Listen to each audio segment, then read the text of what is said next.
ඔන්න බලන්න 9:4 ලියුම් කවරයක් හදන විදිහ. මෙහෙම නමනවා. ඔන්න දෙපැත්ත නැමුවා. ඊට පස්සේ ඊගාව පැත්ත නමනවා. ඔන්න බලා ගන්න. ඔන්න දැන් හතර පැත්ත නැමුවා.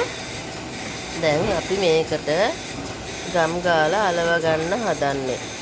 ඔන්න නමලා ඉවරලා ඔන්න ටිකක් එකපාර මං 5-6ක් එකට නමා ගන්නවා. ඊට පස්සේ ගලවලා මෙන්න ගම් ගන්න. ඔයාලා අහනවනේ කොහොමද හදන්නේ කියලා. මටත් මේකේ ඕඩරේ ඉස්සරෝම දුන්නේ ලියුම් කවර 5-6ක්. ඒ මොකද එයාලා බලනවා අපි හරියට වැඩේ කරනවද කියලා.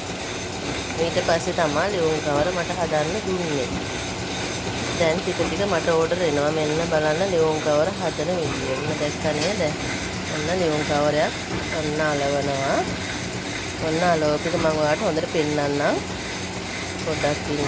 මේ පැත්ත ඇලෙව්වට පස්සේ ඔන්න බලා ගන්න.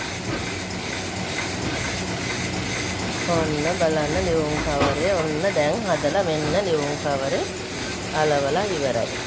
එක්කනේ හදන විදිය.